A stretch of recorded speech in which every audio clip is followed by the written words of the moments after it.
Welcome to episode 79 of the MMA Rundown podcast. Got a few things to talk about this week in what was a pretty busy week in combat sports, not just in MMA, but also in jiu-jitsu and also in wrestling.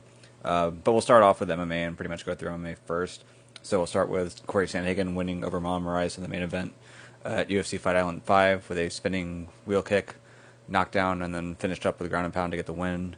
Then I'll recap the entire card, which had a lot of really exciting fights on it, including an amazing knockout by Joaquin Buckley. Talk about the upcoming UFC Fight Island card. There'll be UFC Fight Island 6, headlined by the Korean Zombie and Brian Ortega. Fingers crossed that nothing's going to happen to either of those two, given that this fight seems to be put together a bunch of times and then been broken apart a bunch of times. So I'll cover that and then the rest of the fights that are on that card. From there, a very interesting conversation that came up early in the week was when Mike Perry offered to sell off a spot in his corner for his upcoming fight, and Darren Till decided that it'd be worth his time to bid $5,000 and try to earn that spot. So I'm not sure that there's a big update on that since that story came out, but there are a lot of other side conversations that came up, and I'll talk about those. A bit of a weird storyline. I guess it's not that weird, and that's happened a bunch of times recently, but it's just getting to the point where it's just frustrating. But Rafael dos Anjos, 15 days out from his fight with Islam Makhachev, tested positive for COVID, and it was determined that rather than using the 15-day period, looking for a replacement in the meantime, but seeing if Dos Anjos can get better and test negative before the 15 days are up, that they would just pull him out of the fight instead. So now Makhachev's looking for someone to fight him in RDA's place, and it doesn't seem like they're going anywhere with that. So I'll talk about that whole situation. Then we go to a couple other combat sports. So we start off with, we'll then go next to Brazilian Jiu-Jitsu, where the IBJJF Pans just took place. They just finished up. Part of the reason why this is going to be coming out so late is because I was watching all of the black belt finals and wanted to get those in before I recorded this. So I'll go through all of the results at black belt and a couple other interesting results that happened at the lower belts, including at brown belt, where Mason Fowler took gold in his weight class and then took silver in the absolute. And then the last thing to talk about will be the USA Wrestling Senior National Tournament that also took place. So back to the start, we have Cory Sandhagen versus Marlon Moraes.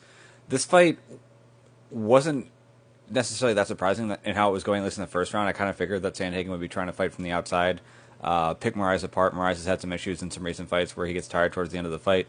So if you can survive the storm early and then start to pick him apart late, that's really going to be where your opportunity is at. This was a 5-round fight for Sandhagen, which you figured would definitely give him an advantage there and work in his favor.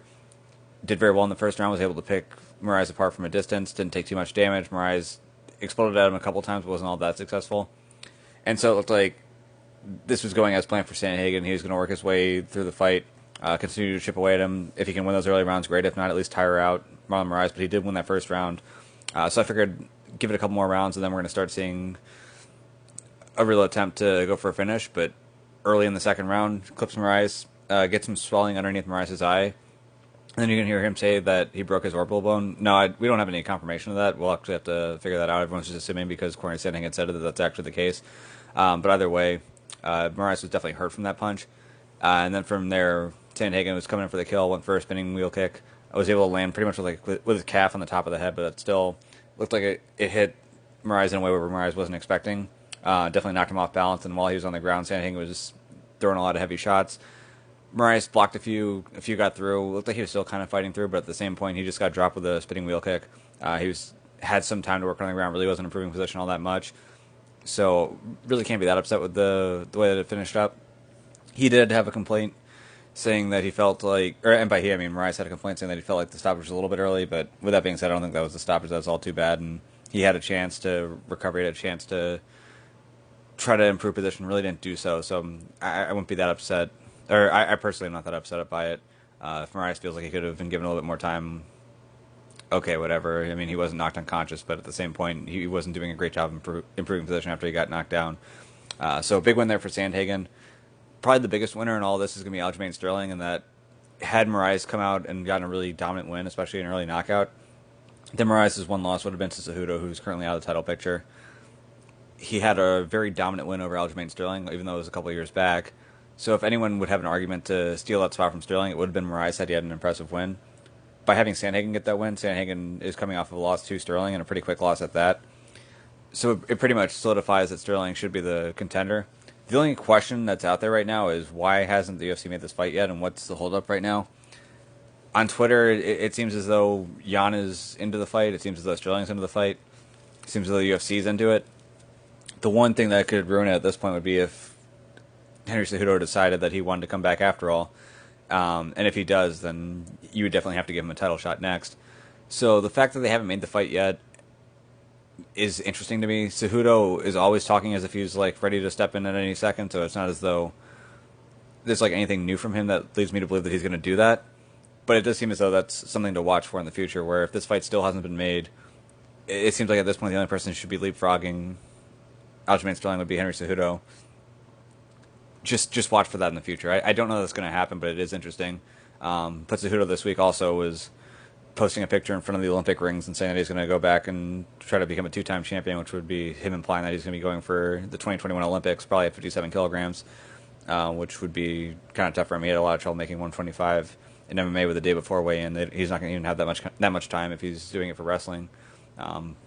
So I don't necessarily believe that he's actually going to make a run at the 2021 games. If he does, that'd be cool. It'd be fun to watch. But for someone who's complaining about money and that's being like the main reason why he retired in the first place, going for the Olympics doesn't seem like the most intelligent decision, unless it's something that just means so much to him that money doesn't even matter. But he's already an Olympic gold medal, so I don't know why that would be the case. But that is something he was implying. But it still wouldn't surprise me if he popped up and all of a sudden him versus Yan was the title fight that was made rather than Sterling versus Yan, because it feels like that Sterling versus Yan fight should have been made, and it should have been made a while ago. As for the co-main event on this card, better fight than I expected between Makwan Amirkhani and Edson Barboza. I figured that Makwan would have a lot of difficulty in getting Barboza to the ground, which for the most part he did. And I figured that as a result, Makwan would probably be gassed out on the feet, would be wasting a lot of energy trying to get Edson down to no success, and Edson would just start picking him apart at the end. To some extent that kind of happened, but also there were times when Makwan did get on top of Edson. But late in the fight, Edson was starting to find a home for his right hand. Early on, Edson was primarily looking to throw kicks. Edson, on the feet, his biggest weakness tends to be his boxing. That's where he's had a lot of trouble in the past. Whether it was that, if we're going way back, that early upset to Jamie Varner, where Varner was able to pull his way into boxing range and knock him out. But a lot of other guys who've given him trouble have been able to give him trouble by getting within boxing range rather than playing within kicking range. So he wasn't initially looking to exchange in boxing range as much. He was more looking to kick from the distance. Amirkhani did a good enough job to offer those checks there, where it's kind of like, okay, well, if you're going to kick, you got to be worried about a check. And then also attempting takedowns where Barboza had to be careful about what kicks he would throw. So early on, this fight wasn't as big of a blowout as I expected, but over time, Edson decided that he was, or at least he found that he was starting to find some openings with the punches. Initially, it was with the right hook to the body, but then soon after, he was able to find the right straight to the head, and it was really giving a lot of trouble to Makwan Amirkhani before eventually getting the unanimous decision win here. Sort of weird on the judges' scorecards that one judge gave it 29-28, 130-27, and 130-26. But I don't think anyone... I think pretty much everyone knew once the fight was over that Edson Barboza had won the fight. The fight before that was a bit of a snoozer between Ben Rothwell and Marcin Tybura. Something weird about Tybura where it feels like every time he fights, it's just like... there's just like nothing all that memorable about it. I don't know. Like he's a decent fighter. He's decent pretty much anywhere, but it's not like there's any one thing about him that's all that memorable. And this fight, again, it was just one of those things where it's like, I mean, it was a decent heavyweight fight. There just wasn't much to it. But Tybura was able to get on top of Rothwell, I believe, at the end of the third round. He was able to take that round and take it fairly dominantly. On the feet, Rothwell had some success early on, but Tybura was able to start timing Rothwell as he came in. Rothwell was doing a lot of shifting and then sort of like throwing these weird looping punches, and over time, Tybura was able to intercept those and was having some success, so he gets the win here. Fight between Marcus Perez and Dricus du Plessis. Perez, I mean, this fight lasted 3 minutes and 22 seconds. If you could have like frozen time 3 minutes in and then like asked me to make a live bet, I would have like put a significant amount of money on Marcus Perez, because du Plessis just looked like he was in over his head here, just really tight, really just backing up against the fence the whole time. Didn't look comfortable at all. Perez looked very comfortable, was picking apart a lot with his front kick, but wasn't landing any power shots quite yet. It looked like it was one of those things where over time he's going to start finding some openings and that would come, but it didn't. But up against the fence, he rushes in on du Plessis, takes an overhand right that sort of stuns him, and rather than the forward pressure that we'd seen from Perez for much of the fight, he starts to back up. At that point, du Plessis starts to come after him. Perez goes for like one of those Yair Rodriguez elbows, and as he does it, du Plessis ends up landing a short hook that catches him right in the temple, drops him, and then while he's face down on the mat, takes a few more shots, and that's the end of the fight. So big win for Dricus du Plessis in his first fight in the UFC. The finish itself was a very memorable finish, and how he was able to catch the hook to the dome, or catch the hook to the top of the temple, and then get those finishes or get those finishing punches while Perez was down. But for much of the fight, he really didn't look good at all. So even though he's calling out guys who are in the top 20 right now, he's calling out Kevin Holland and trying to put some other big names in his mouth. I was not that impressed with his performance. It was a good finish. Hopefully, he'll come out a lot more comfortable in his next fight, but this wasn't a great performance from him. It was a great moment. He was able to capitalize on the moment that he had, but for the most part, he wasn't looking very good in this fight. The fight before that, we had Tom Aspinall versus Alan Baudot. Aspinall dominated this fight. On the feet, it was somewhat close. You could tell Aspinall was a better striker, but Baudot was definitely dangerous, and Aspinall saw that, so he figured, okay, it's better off to try to work the way to the mat. So he was able to get a takedown up against the fence. Right off the takedown, landed immediately in mount. And it's one of those things with heavyweights where once a heavyweight gets mount, especially in MMA, that's a really tough spot to get out of, and Baudot was unable to get out of there. Aspinall landed a bunch of heavy shots, and the ref stepped in and called it TKO. Fight before that, we had Ilia Topuria versus Yusuf Zalal. Topuria was very successful in getting Zalal to the mat. Zalal really good about wiggling out of a lot of bad positions and finding ways not to get submitted, because Topuria was coming after him with a lot of different attacks. So first round definitely went to Topuria, got the takedown, and then was able to attack for much of the round. Second round was a little bit closer. Topuria wasn't able to get on the top as much, and Zalal was definitely having more success on the feet when this fight was on the feet. But for the most part, in pretty much every round, Topuria was able to get the fight on the ground, and when the fight was on the ground, it was mostly in favor of Ilia, even though he never was able to get the finish. On the prelims, we had Tom Breese versus KB Buller. Ended up just being a striking match the whole time. I'm not entirely sure what Buller's game was heading into this. I would have figured he would have been planning on grappling a little bit more, but never really got into those exchanges. But Reeves was able to land some heavy shots early. Surprisingly, those didn't put Buller down, but then he lands a really heavy jab. That one did put Buller down, and then was able to finish him on the mat. So big win for Tom Breese. It feels like he's a guy who, like, maybe 5-6 years ago was one of those guys that people were talking about as a future star from England. Suffered a couple losses, and then people sort of gave up on him. Had some layoffs as well. So he was sort of forgotten about, but now it seems like his grappling is still as good as it's ever been. Striking's been improving. I don't know that I see him as a future title contender, but I do think that if he's ever going to make a run to the point where he's going to start finding himself in the rankings, that might be coming in the next year or so for Breeze, so he'll be someone to watch for. At heavyweight, we had Chris Daukaus versus Rodrigo Nascimento. Daukaus was the much better boxer and used that to his advantage, was able to knock Nascimento down early. As Nascimento was coming back up, got knocked down right again, and the ref stepped in and called a stop to the fight. Joaquin Buckley versus Impa Kasaganai. This was a fight that led to a fantastic knockout, fantastic highlight. So early on, I was interested to see how this would go, because in both of their last fights, they were both fairly wild with their strikes. We saw Buckley chasing after Kevin Holland, landed a few shots here and there, but for the most part was getting picked apart by the longer fighter in Kevin Holland. In Kasaganai, he was fighting up against Maki Vitola, who wasn't as good of a striker as Kevin Holland. Was able to get the win there, but there were definitely some moments there where those wild strikes almost put him in danger. So I was wondering how this would go. Was figuring it'd be a bit more of a brawl, but I wasn't sure who was going to get the edge there. But early on, Buckley was definitely landing the harder shots. They go into the second round. Buckley throws a kick. Kasaganai catches it, swings it off to the side, and then while he's still holding the kick, Buckley then turns around, goes spinning heel kick, lands it straight to the face, gets the knockout. At this point, I think there's over 12 million views on Twitter of that highlight, over like 340,000 likes. One of the most viral videos that the UFC's ever put up. I'm sure they'll be putting in highlights moving forward. Anytime Joaquin Buckley fights, you're going to see that. It's going kind of like with Anthony Pettis, where even though that Showtime kick was back in the WC days, every single time the Pettis fights, you're going to see it. Every single time that Buckley fights, whether it's for the UFC or anywhere else, you're going to see that, I'm sure. But also in different highlight packages, I'm sure it's going to be around for a while. So Buckley obviously got the $50,000 for performance of the night. A lot of people are talking about how he deserves a lot more money than that.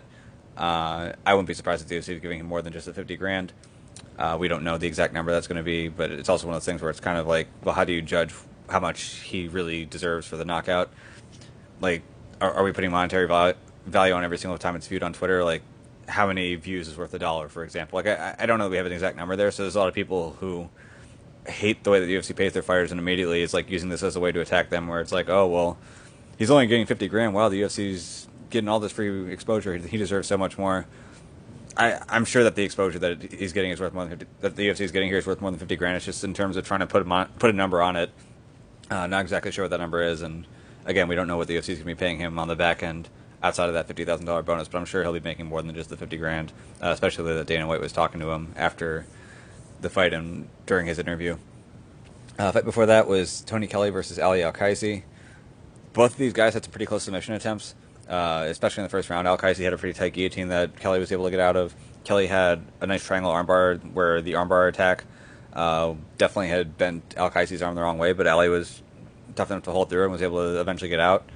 On the feet, for the most part, Kelly had the advantage here. On the ground, Kelly was attacking more, but there were times when Al-Kaisi was on top. But in the end, Tony Kelly gets the win here, 30-27 on one judge's scorecard, 29-28 on the other two. Fight between Giga Chikadze and Omar Morales. Both guys who like to strike. Chikadze was the more technical striker, and that kind of showed through for much of the fight. Chikadze had Morales hurt, especially late in the third round. Wasn't able to get the finish, but was looking fantastic for the most part. Tracy Cortez versus Stephanie Egger.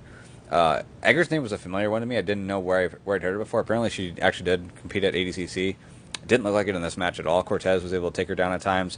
Egger was supposed to be the judo black belt. On the ground, Egger didn't look very dangerous. I'm not exactly sure. Maybe she's really good on top and just wasn't on top much in this match, or just got a little bit too uptight when she had her opportunities. I'm not sure what the case was there, but Cortez definitely dominated in the grappling in this match, and for the most part, that was all she needed to get the win. And then first fight on the card was Bruno Silva versus Tagir Ulanbekov. Ulanbekov, more technical striker, also the better grappler, was able to take Silva down multiple times, and also was able to land some nice shots on the feet as well, but he gets the win here. So that covers it for UFC Fight Night, or UFC Fight Island 5. UFC Fight Island 6 is the one that's coming up on October 17th. That one will be headlined by Brian Ortega and the Korean zombie Chan Sung Jung. Again, fingers crossed, hoping that nothing happens where this fight ends up getting broken apart. We are losing Henry Gracie from the corner of Brian Ortega. Apparently, Henry Gracie tested positive for COVID, and it doesn't sound like, given the way that the travel arrangements were, that he could take some time, retest, and see if he can be good to go by the 17th. So they're just going to have to go without him, which sucks, but I think Ortega will be fine, at least in the jiu-jitsu aspect of his game. I'm not sure who's going to be replacing Henry in his corner, but it still kind of sucks for him to lose one of his best coaches, and one of the coaches that he's really close with at that. That's going to be the case as of now. Hopefully no one else has to get pulled out of this fight. As for Chan Sung Jung, so far everything seems normal with him, so let's hope for that. I would imagine that Chan Sung Jung is going to win this fight. He's going to win it pretty dominantly. He's a much better striker than Brian Ortega is. Ortega is good at getting people into grappling positions, but isn't he's good on the feet in terms of tying people up, whether he has to pull guard or whether he's snapping people's necks down and attacking for submissions from the feet and dragging the fight to the mat that way. But his wrestling game in terms of shooting and taking guys down isn't necessarily the best.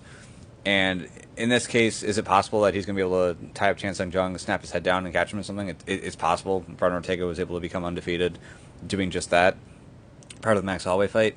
But I don't see it as being the most likely thing. And on the feet, Chan Sung Jung is just a much better technical boxer, very hard hitter, very good at slipping out of the way of shots and then countering with his own. And Ortega isn't exactly the best at disguising his punches. So I think Chan Sung Jung is going to hurt Ortega on the feet. We might see early where Jung drops Ortega a couple times. Ortega sort of stumbles to his back, gets ready to play guard. Jung motions to have him come back up and then looks to finish him again on the feet. It might make it tough for him where he's going to have to be really picky about when he's going to go in for the finish and when he's going to allow Ortega to stand back up. But I think Jung's just going to pick him apart and eventually get a TKO finish in this one. Then we've got Caitlin Chukagian versus Jessica Andrade. Andrade moving up from 115 up to 125 against Chukagian, who is one of the top contenders at 125. You're going to figure that you're going to get a typical Chukagian fight here where she's going to try to throw kicks on the outside and sort of throw one punch at a time. Nothing all that heavy. Just score some points from the outside, whereas Andrade would prefer that they get within boxing range, stay within tight range, and she's able to throw some bombs. But she's going to be the shorter fighter, and I think for the most part, Chukagian's probably going to be successful here and just keeping this fight on the outside and just picking her apart and winning a really boring decision. But Andrade is very powerful, very dangerous. If she's able to get this one in grappling range, she can definitely take Chukagian down and win from the top position. So we'll see how that goes. But I kind of think this is going to be a boring fight where Chukagian's going to scream every time she throws a strike, as she always does, and is going to just outpoint her. Fight before that is Jimmy Crute versus Modestas Bukauskas. Don't know enough about Bukauskas, although I think I have seen him fight a couple times. But Crute's been a pretty good-looking Australian, so it'll be interesting to see how he looks in this fight as well. I think his last fight he won by arm triangle. I don't remember who it was against, but it was pretty nice. Cyril Gane they've been trying to put him up against a lot of other up-and-comers recently, and a lot of those fights have fallen through, but at least now they've got someone that hopefully is able to make it all the way to Saturday. In Ante Delia, who's 17-3 at heavyweight. So it should be a good test for Gane. Interesting fight. I believe that's going to be up at 145 for Thomas Almeida, who is still 22-3, which is... It feels like his record shouldn't be that high, but I guess he was undefeated for a while. But there was a time when he was a main eventer against Cody Garbrandt. Both were top bantamweight prospects, and it felt like the winner of that fight was going to go pretty far. It turns out the winner of that fight, Cody Garbrandt, did go pretty far, ended up winning the bantamweight title, whereas Thomas Almeida sort of got stuck in the middle of that top 15 of bantamweight. Very dangerous offensively, but just defensively had some issues. Would get caught a lot, and his chin wasn't necessarily the best. So maybe moving up to 145, it means he's going to be fighting more powerful opponents, but also means that he's not going to be cutting as much weight, so maybe that could be good for him in the long run. So we'll see how he looks there against Jonathan Martinez. Good fight between Claudio Silva and James Krause. Claudio Silva, I believe, is like 5-0 in the UFC, but he's just had a long time between each fight, so people sort of forget about him and don't realize that he's still there. Krause has looked pretty good. Sort of one of those guys who's hanging around the top 15, has taken some short notice fights up at middleweight, but is a pretty solid welterweight. So it should be a pretty good fight. Silva typically looks to dominate guys on the ground. James Krause is a very good black belt. Recently fought Sergio Moraes, who tried to do a similar thing to what you'd imagine Silva would do, and was able to stay out of trouble for the most part and then win the fight on the feet. Then we've got Mateusz Gamrot versus Guram Kudladze. Gamrot, I believe, is a KSW champion, but he's been doing fantastic outside the UFC. A lot of people expect him to jump into the top 15 relatively quickly, so this will be a good first opportunity for him to show what he's got. On the prelims, we got Jillian Robertson, who recently earned her black belt, going up against Poliana Botelho. We got Jun Young Park versus John Phillips, who is going to be returning since that rough loss that he had against Khamzat Chimaev. We've got Gadzi Murad Antigolov versus Max Grishin, Said Nurmagomedov versus Mark Striegel, and Jamie Malarkey versus Faris Ziam. So that covers it for UFC Fight Island 6, which is going to be the card that's coming up next week. A couple other UFC topics to get to. We've got the Mike Perry corner idea that he's talking about. So just a rundown of what happened. So Mike Perry, in his last fight, just had his girlfriend Latoria Gonzalez in there. Typically for a corner, you can have 3 guys, or up to 3 people in there. So he had just one. And he decided, you know what, for my next fight, I'm going to have Latoria in my corner again. But instead of having those 2 empty spots, I'm actually going to auction off one of those spots. So whoever wants to pay me the most money, they can be in my corner as well. And just as an idea, that's a very interesting idea. I think some people are saying that Cody McKenzie had done that in the past as well. But it's an interesting way for Mike Perry to make some extra money if he feels that's going to be how it'll work. Now, why I say if that's what he feels is going to work, what I mean by that is that the way the UFC pay structure works, if you're making just a basic like 20,000 and 20 and 20, for example, you're going to get paid $20,000 for showing up, and you're going to make another $20,000 for winning. So obviously, if you can win, that $20,000 bonus is going to be a pretty big boost to what you're making. For Mike Perry, I'm not exactly sure where he's at right now, but to say he's at 50 and 50 is probably going to be a little bit on the low side. But even still, it more than demonstrates the point I'm about to make. If he is making 50 and 50, let's say that's the number, and I guess while I talk through this, I'll actually look up what Mike Perry's last disclosed pay was, so we can be more accurate on that. But either way, let's just say it is 50 and 50. If Mike Perry has the best corner possible, and that corner does a good enough job where it's able to get him a win, they offer some advice that really changes the course of the fight for him, that changes up his strategy, where it puts him in a position where he can win, then all of a sudden, effectively having that correct person in the corner, they're not just worth $5,000 or $10,000 or whatever the top bidder would be. They're effectively worth the $90,000 that you're going to be getting. I guess now, granted, once you take other fees out, it's not quite 90, or not quite. Well, let me say this first. The reason I just said $90,000 is because 90,000 is what just came up. So Perry just made 90 and 90 for his last fight. So the 90 and 90 is the number for Mike Perry. So if Mike Perry wins a fight, he gets a $90,000 bonus just for the win bonus. We don't even know if the thing that his corner tells him to do might get him a submission of the night or a performance of the night or any of that. So effectively, if you're trying to make the most money you possibly can and you're Mike Perry, making sure you do whatever you can to get that win bonus is probably going to be your best option, unless someone is going to pay $90,000 or more to get in your corner. Now, with that being said, there are also fights where it's like no matter who's in your corner, they're probably not going to have a big effect on the result. Like if you're fighting Mickey Gall and you're Mike Perry and you're a much better fighter than Mickey Gall, you can just have Latoria Gonzalez in your corner and you'll win. There are tougher fights he is fighting Robbie Lawler next, for example, where it's probably best to have the best possible people in your corner, because sometimes they can make some small adjustments or make some calls that'll affect how the fight goes for you and really make a big difference. So, again, if you're Mike Perry and you're trying to do what's going to make you the most money, though I like the idea of maybe getting someone to pay $5,000 or $10,000 or hell, even $20,000 to be in your corner,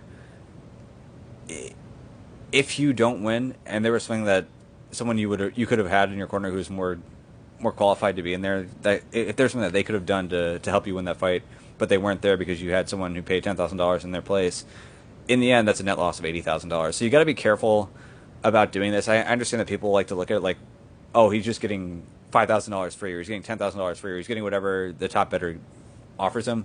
But you do have to account for that win bonus.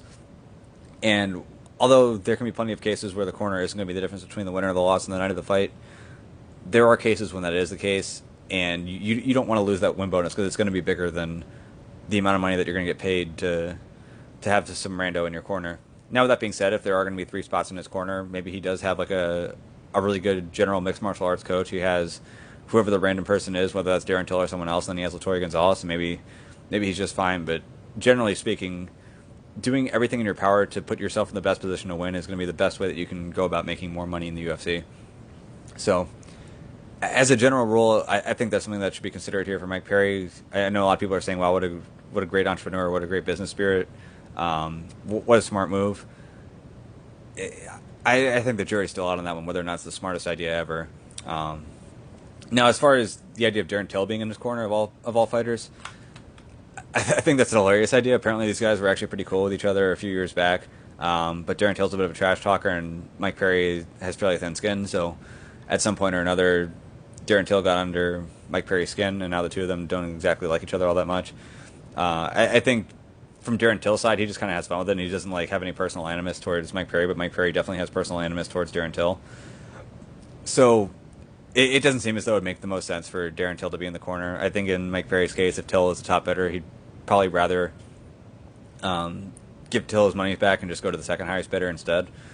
So I don't think we're actually going to get this situation where two guys who sort of have a bit of a beef with each other, especially when the fighter really doesn't like the cornerman. I don't know that we're going to see a situation where Darren Till's actually in the corner. It would be fantastic theater if that happens, but I don't think it is going to happen. Next topic to talk about is the weird situation with Rafael dos Anjos and Islam Makhachev. So this is something that's, and I mentioned it before, but it just is still annoying the crap out of me. When COVID first came up and we had very limited information, a lot of decisions were made back in that time, back in March, even in early to mid-April, in terms of how to approach things. And since then, a lot of new information has come out in terms of how long COVID, in this particular story, in terms of how long COVID takes to heal or to get over, what sort of treatments can be used that can speed it up. And based on what we know, if you have COVID, 10 days seems like an appropriate amount of time to assume that someone's going to be able to get back and get better, especially if it's treated right. Now, in the particular case that is very well known in the U.S. right now, the President Donald Trump got it on a Thursday, I believe, and his doctor had a note on the Saturday after saying that he was good. So if you're in a similar situation here and you assume that Rafael dos Anjos, a mid-30s professional mixed martial arts fighter who's in great shape, assuming that he can recover from COVID at the same speed as Donald Trump, the 74-year-old obese guy, you would still have like 5 days after that where he can still cut weight and he can still make the weight limit here and fight Islam Makhachev. But for whatever reason, this fight was just shut down, and they decided, we're not going to do the fight. And I just don't think it makes a lot of sense at this point. So for RDA, he has a good opportunity here against Islam Makhachev. I don't think it's a great style matchup for him, but even still, it's a good opportunity to fight. He's probably going to be just fine by the time that this fight comes around. He'll probably be fine before everyone really gets heavy into weight cutting. He'll probably be fine the night before the fight. I'm sure he'll be fine the day of the fight, wondering why he can't fight because he's physically fine and he no longer has COVID. But we're using these old rules again, and as a result, he's going to have to miss this fight, and it's just a missed opportunity for him. It's a missed paycheck, and we don't know when he's going to be fighting next. As for Islam Makhachev, he's a guy who's had a real hard time finding guys with big names to fight him, and as a result, has had difficulty moving up in the rankings. Here's a big opportunity for him where he's fighting a former lightweight champion. Big opportunity for him. And it gets taken away because the former lightweight champion, who is in fighting shape and is in his mid-30s, tests positive for something that takes like 10 days to get over. and that was 15 days out when he tested positive. So really sucks for Islam Makhachev. There's some talk about him still having someone jump in and having him fight them. It doesn't sound like anything's all that close. There's been talk about him potentially fighting Michael Chandler since he's going to be the replacement fighter on the card. They could at least put that Chandler versus Makhachev matchup together. And if Michael Chandler ends up having to step in for a title fight because either Khabib or Gaethje miss it, then okay, whatever. It is what it is. But if not, then you can still have him fight against Islam Makhachev. Be a good test for him. If Makhachev gets the win, hopefully it pushes him into the top 10 where he actually can start getting some of those better matchups. But if Chandler gets the win, then that's a well-respected guy that he beats. Makhachev at least had his opportunity at that point. And then from there, I don't think as many people are going to be upset about Chandler being looked at as like a top 5 guy or a guy who could potentially slide into a title fight at that point. So it's a fight that makes sense. It's not like Chandler doesn't want it. He's effectively saying that Makhachev is ranked too low for him, even though Chandler technically isn't ranked in the UFC right now. It's a fight I'd definitely like to see. The Chandler versus Khabib fight is a very interesting fight to me in that it would be a guy that would force Khabib, that would make it very, very difficult for Khabib to take him down and control him on the ground. Makhachev, in some ways, plays a similar game to Khabib. Now, granted, Makhachev is also southpaw rather than the orthodox Khabib, and Makhachev's striking is definitely cleaner than Khabib's is. So they're different fighters, but with that being said, it would still be an interesting matchup to see how that fight would go. And it doesn't look like we're going to get to see it, which is a bit of a bummer that Chandler wasn't willing to take it. But looks like old rules surrounding COVID that haven't been updated are going to hurt both of these fighters here, and it's not going to help the card either because it's taking a good fight off of the card as well. So just wanted to sort of tell that story for what it is, and give my take on it there, at least in terms of the UFC. And again, I don't know if this is on the UFC or who it's on specifically, if there's a commission overseeing it, or if this is something with Flash Entertainment. There are a lot of precautions that are being put in place in Abu Dhabi right now by the local government to allow Fight Island to happen, so that might be a thing that they're in charge of. I guess it sort of could be similar to what's going on right now with Henry Gracie, where they just have a time when the people on that card have to fly out, and if you're not going to be able to test negative by the time that you fly out, like a week in advance, even if you would be fine during the fight week, that's too late.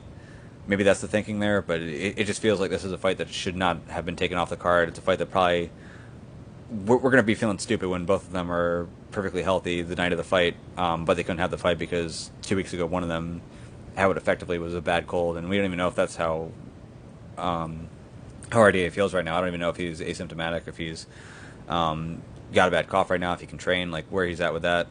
So just a stupid situation all around, but that's where we're at, and hopefully at some point we're going to start to see all this stuff get repealed. I don't know if they're going to wait for, maybe at this point they're just waiting for there to be a vaccine where it's like, okay, well now if you want you can take it.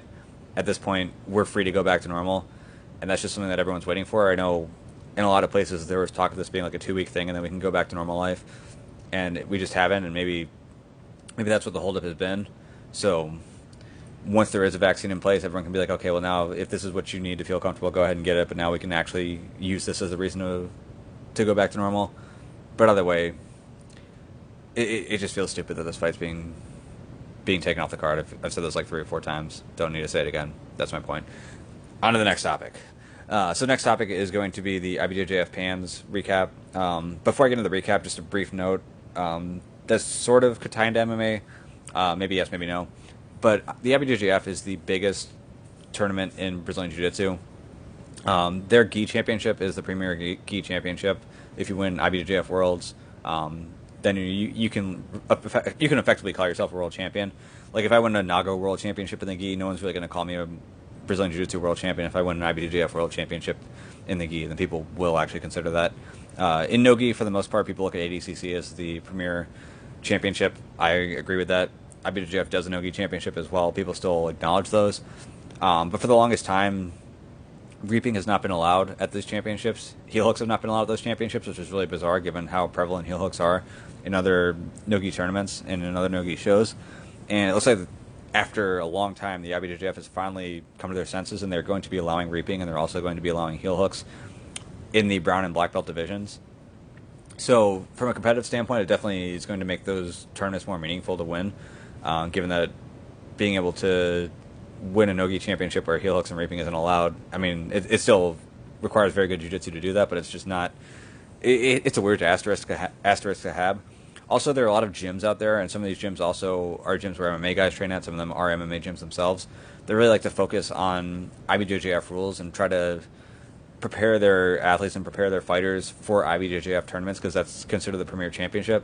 So as a result, there really hasn't been a really big focus on leg lock positions where reaping is involved or heel hooks. And so now that these are going to be allowed at the brown and black belt division, we're probably going to see more of a focus on these positions, the reaping and the heel hooks, at those gyms, which is going to be a good thing. You would also have to assume that people are going to see the writing on the wall here and say, okay, but even still, purple belts aren't allowed to reap, which is weird because pretty much every other tournament they're allowed to. Purple belts aren't allowed to heel hook, which is weird because even though most other tournaments allow them to. And even still, if you have a good contingent of brown and black belts at the gym, and now that heel hooks and reaping is legal, if they're learning it in their classes, the lower belts are going to learn it in their classes as well. So I think these techniques are going to be practiced a little bit more broadly than they even are right now, which is going to be a good thing. So if there are MMA fighters who are training during these classes, they're going to get more exposure to those. I really feel like leg locks have been underutilized in MMA. Recently, we've seen them used a lot more than they had been in the past. I've got a handful of breakdowns even from the last few months, definitely since COVID, where we've seen some nice leg lock finishes in the UFC. So maybe this move over time is going to have some effects where it eventually comes back to MMA. We're going to start seeing even more leg locks than we already have, because the more people are training it, the better they are at them. And the better they are at them, you figure the more they're going to be able to catch them and have success with them, both within jiu-jitsu competitions, but then also within MMA, for the people who are doing those jiu-jitsu classes and then also competing in MMA. So that was worth mentioning. But on to the actual results from the IBJJF Pans. At the lower belts, the biggest and most notable results would probably be coming at the adult brown belt division. One of the biggest stars that's in the adult brown belt division is Mason Fowler. Main reason why he would be considered a big star is because he has had a lot of success at Submission Underground. Is very good in no-gi. Got to ADCC in 2019. Had a very close match with Craig Jones that he arguably could have been winning up until the end when he ended up getting caught in a guillotine choke going for a takedown. So Craig Jones then won that match, then was able to move on within the tournament. Eventually getting to the finals against Mateus Diniz, where he unfortunately lost that match. But since then, Mason Fowler's had a couple matches in Submission Underground under the EBI rule set against Craig Jones and was able to win them both.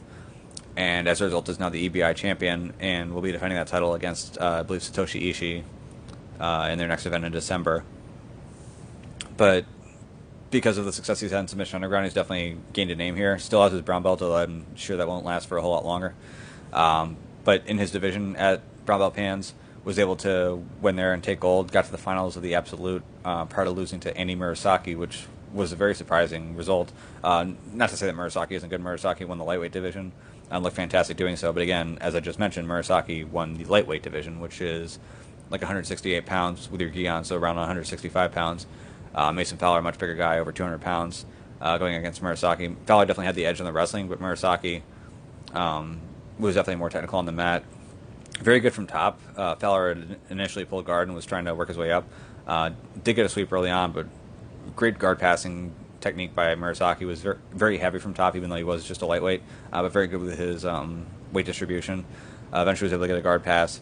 Got to Fowler's back, I believe, at one point as well. So ended up winning like 12-2 or something dominant like that.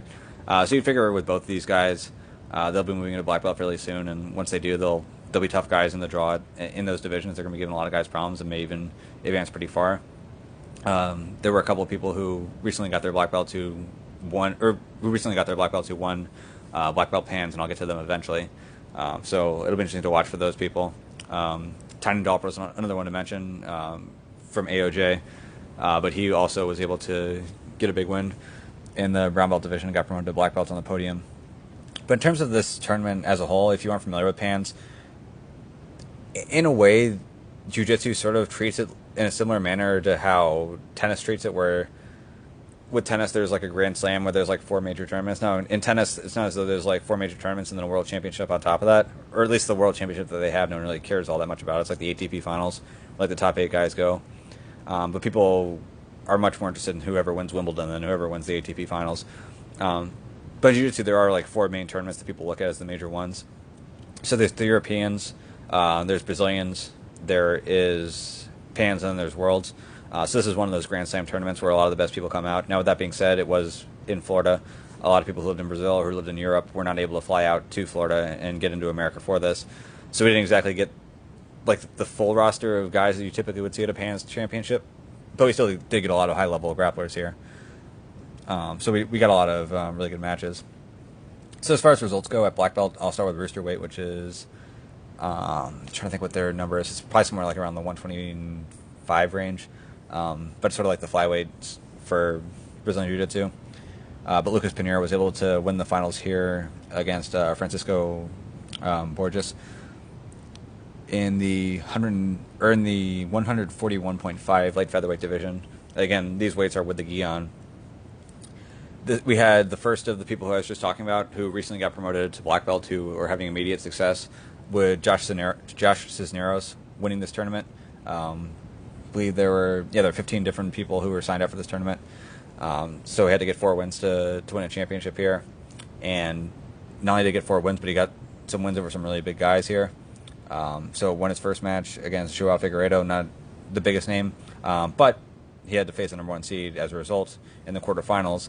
That number 1 seed, of course, is Paulo Miao. And Cisneros pulled a really big upset here, was able to beat Paulo Miao. I guess the semifinals is a pretty easy win for him, I guess, against Elijah Tagalog. And then faces Pedro Diaz in the finals and was able to defeat Pedro Diaz. There were some complaints over the scoring in the end where Diaz got a quick sweep, so Cisneros was down 2-0. Cisneros was able to get a few different advantages, almost had a really gnarly omoplata, but wasn't able to ever finish on any sweep. Almost finished a sweep where they were towards the edge of the mat. Diaz rolled towards the outside of the mat to escape and was given a penalty for that roll, and then 2 points were awarded to Cisneros, which tied it up, but then Cisneros got the advantages from there. There was some talk where it's like, yeah, well, the roll was a proper defense. He shouldn't be penalized for properly defending, but there are other ways to defend it other than the roll. He also sort of oriented himself towards the edge of the mat when he did the roll, so I didn't have any issue with the call there. So I think Cisneros deserved the win that he got here at light feather. At featherweight, which is 154 pounds, I'm not sure how this bracketing worked out because they had a fantastic match in the quarterfinals that probably could have been a finals match between Mateus Gabriel and Kennedy Maciel. Kennedy's the son of Cabrinha.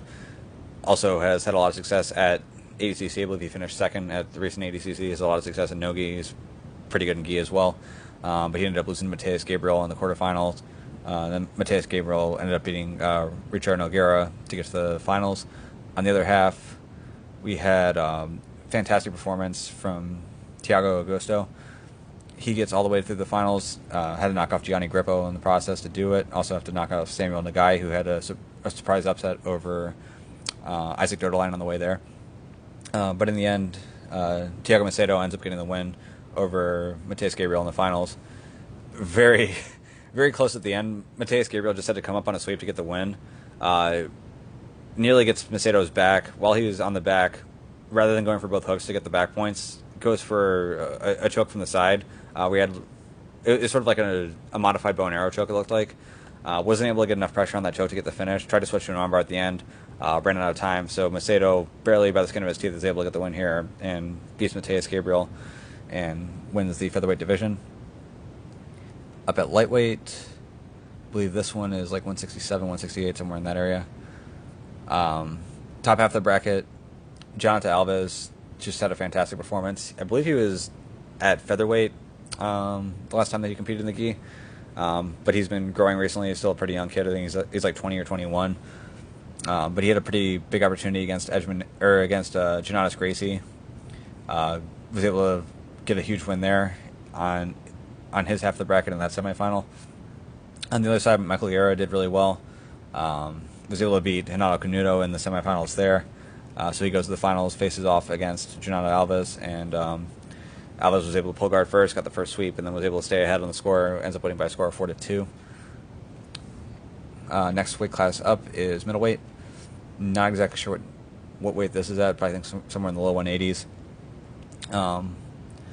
Surprising results. So there were 25 people in this bracket. The number 25 seed ended up being Jackson Nagai, who I believe recently got his black belt, and he had a hell of a tournament. Somewhat surprisingly, on his top half of the bracket, the number 1 seed was Levi Jones-Leary. Levi just didn't show up, so it's helpful for Nagai not to have to worry about him, I guess. So the guy who's supposed to face Levi Jones-Leary ends up pushing through to, I believe it's the quarterfinals. Faces off against Nagai, and Nagai gets the win there. So Nagai wins his half of the bracket. On the other half, great performance by Ronaldo Jr. Had to beat Lucas Valencia in the semifinals, so we had a match between Nagai and Ronaldo Jr. and Jr. Surprisingly played on bottom a lot more than what we expected from him. He's very good at passing from top, really good at in space, using a lot of Toriano passes, but was very successful from bottom. Never really was that close to getting his guard passed. Got a couple sweeps and won a pretty dominant decision here, or won a dominant match on points. At medium heavy, we had Otavio Souza getting on the left side of the bracket. Marlon Santana ended up having to back out after getting injured in the absolute, which would have made this bracket a little bit more exciting, but unfortunately he had to back out. So Gabriel Almeida ends up getting through as a result. I had to win a match first, but also beat Enrique Silva, who had gotten through, rather than Marlon Santana, who probably would have won that match otherwise. But Otavio Souza did well in his half of the bracket. Very weird match on the other, on the right side of the bracket. So Mateus Luna gets to the semifinals up against Manuel Ibermar. Ibermar was supposed to be, or he was the number one seed. A lot of people expected him to get to the finals and would probably beat Otavio Souza. A lot of people expected, and Ibermar was up 2 points, but didn't exactly have a lead with the advantages. And it looked like he had won the match, and then, like, with a second left, the referee just decides to stop, calls up another penalty on Ibermar, and I'm not sure what the penalty was for, even still. So then gives Mateus Luna 2 points, gives Mateus Luna the lead. Then they restart with 1 second left. Luna obviously doesn't get scored on during that 1 second. And so Ibermar ends up taking a loss here, which was sort of odd. But then Otavio Souza ends up beating Mateus Luna in the finals to win here. Up at heavyweight, this was a very weird bracket. So we had Mikey Musumeci, who has won the World Championships at light featherweight, which was that 141 weight class, and also at roosterweight, which was that flyweight weight class. For whatever reason, he was on a bit of a kick before COVID, where he was fighting in the absolute, which is the open weight class, at the Europeans. He was talking about having a match with Herbert Santos, where he's like, look, my style really works well against bigger guys, which to an extent makes sense. There are styles of jiu-jitsu where you tend to move around your opponents, and there are styles of jiu-jitsu where you kind of have to like move into them and like lift them and manipulate their weight a lot. Like if you play butterfly guard, having a big size differential can make a difference there. If you like to wrestle up on single legs a lot, that can have an effect if you're dealing with someone who's a lot bigger. But if you like to move around a guy a lot, it doesn't have as big of an effect, and I think that's, for a guy like Mikey Musumeci who does that a lot, who tends to move around his opponent, not necessarily move his opponent as much, he's had some success against some bigger guys, so I figured, okay, well, rather than doing his weight class, whether that be light feather or rooster weight, and then also doing the open weight, he decided he would just do heavyweight instead. And as a result, he doesn't really have a whole lot of seeding points at this weight class, and as a result, he had to face the number 2 seed right away in Orlando Montero. Orlando Montero is an absolute killer, and Mikey Musumeci ended up having to find that out the hard way. It was actually a pretty competitive match. Musumeci was getting close to taking Montero's back early on. They went out of bounds, reset. The big problem for Musumeci is that there was a moment where he was trying to, I believe he was going for like a Berimbolo finish, or at least was trying to like take Montero's back, sort of slipped off and lost control of him, and during that scramble, Montero ended up coming up on top and was able to quickly pass his guard from there, and then once Montero was past his guard, Musumeci could not get his guard back and was pretty much just screwed at that point, and Montero ends up getting the win. So he ends up doing pretty well, gets to the semifinals, goes up against Dominic Bell of Atos. Bell gets the win over him. So you have an Atos versus Atos final with Gustavo Batista winning on the other half of the bracket. Weren't really any big names that ended up being on that side of the bracket. Roberto Jimenez was in the bracket, but he ended up backing out. Probably got injured in the absolute. So Batista gets to the finals and ends up beating his teammate. They actually did have a match, which is nice. A lot of times when you have two guys from the same team, they don't compete against each other. So it was nice in this case that they actually did go out there and actually have a competitive match. But Gustavo Batista did get the win. He also worked his way into the absolute finals for black belt. At super heavy, this one was kind of a bummer because Keenan Cornelius, I saw him at this tournament because he was actually cornering some of his guys in the purple belt division. So I'm not sure what happened, but for whatever reason, he just no-showed for his division. So he was supposed to have a match with Devontae Johnson. These guys went at it at Nogi Pans last year. So it'd been interesting to see these guys go against each other in the gi. But instead, Devontae Johnson just slides right into the semifinals. On the bottom half of the draw, Guillermo Augusto beats Tex Johnson. Augusto then beat Devontae Johnson to get to the finals, where he faced Arnaldo Maidana, who got there after Felipe Andrew was DQ'd, somewhat surprisingly. Now, Felipe Andrew did get to the finals of the Open class and ended up winning the Open class as well, which I'll get to. So at least for him, he did get a gold medal here, but it was a bit of a disappointment that he got DQ'd against Maidana. But in the finals, Guillermo Augusto was able to beat Arnaldo Maidana. At ultra heavy, in the finals, it was Luis Panza and Max Jimenez. And Jimenez was able to get on top for the most part. Panza had a couple attempts at his footlocks, but was not that close in any submission attempts. But Jimenez was just constantly putting pressure on. Eventually passed him at the end of the match and was able to get the win. And then in the Open class, a lot of really good matches in here. I'm just going to take a quick look through the bracket and see what's worth even mentioning. We had Morello Santana versus Jonatas Gracie. That was a good match.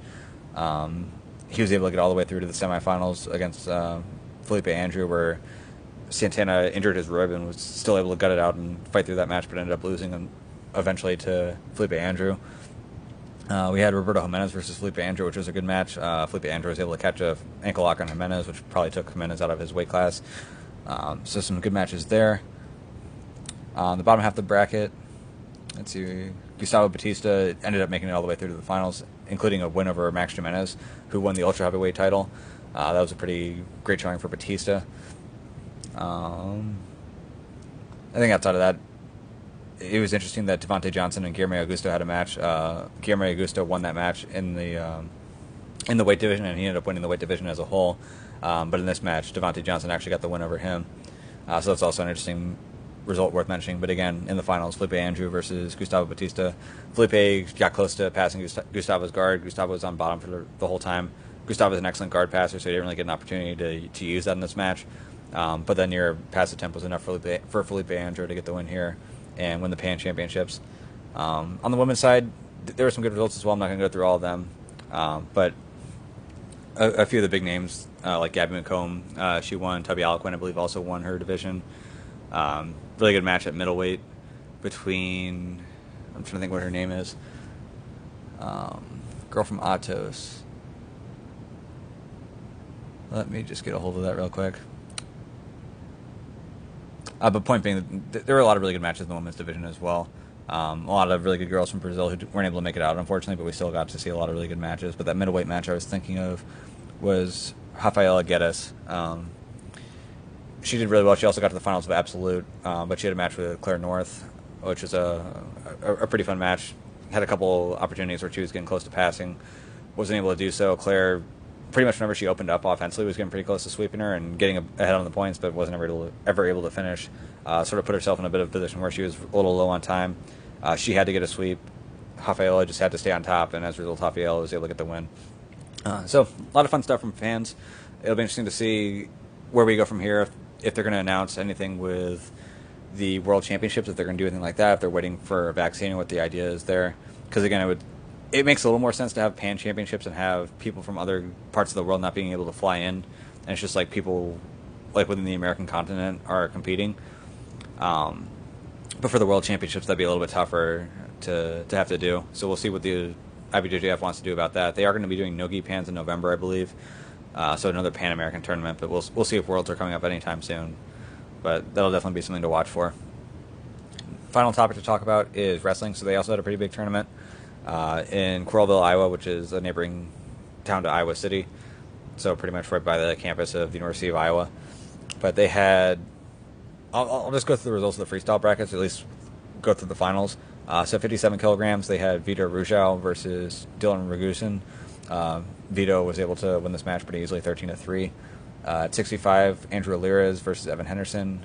Lirez was able to win that match by a score of 5-1. We had Logan Massa, who I believe is now graduated from University of from Michigan, going up against Anthony Valencia, who I'm fairly certain is also graduated. Was a lot more successful in freestyle than folk style for whatever reason, but didn't have a great match here. Ended up losing by a score of 15-2. Gabe Dean, former national champion from Cornell, he ends up winning his bracket up against Nate Jackson by a score of 1-1. Colin Moore ends up beating Kyvan Gadsden, who got to the finals after technically getting a win over Kyle Snyder. Snyder got injured in that match. The hope would be that he'll be back in time for the U.S. team trials in March, or whenever that ends up being. But he never liked to see a top USA wrestler get injured like that. But unfortunately, that happened. He had to pull out. And then in the finals at heavyweight, Mason Paris got a dominant win over Tanner Hall. So Paris will definitely be a fun guy to watch moving forward. He showed a lot of improvement last season, prior to losing to Gable Stevenson in the Big Tens. But it'll be interesting to see how he looks this season, if he's able to gain some ground on Gable, maybe even be able to beat Gable. And then at that point, he's obviously going to be a top contender for the heavyweight championship for the NCAAs, but also from the University of Michigan there. So that covers it for this week. No big wrestling tournaments coming up next week. No big jiu-jitsu tournaments coming up next week. So if you're mostly just interested in MMA, there's going to be a lot less time focused on that. Maybe there'll be some cool stories that come up, and it'll be worth mentioning those two sports again. But this is sort of a bit of an off week where both of them were having big events at the same time. But for MMA, we've got that big card with that awesome featherweight main event. We'll get to see Korean Zombie finally again. We're going to be able to get to see Brian Ortega for the first time since he lost to Max Holloway. If either of them gets a dominant win, there's a good chance that they're going to be propelled into a title fight pretty quickly as well. So lots to talk about with that. I'm sure there'll be some more stories that come up over time. And I guess I'll just have to leave it at that. So talk to you next week. Hopefully there's some exciting stuff to talk about outside of just the fights.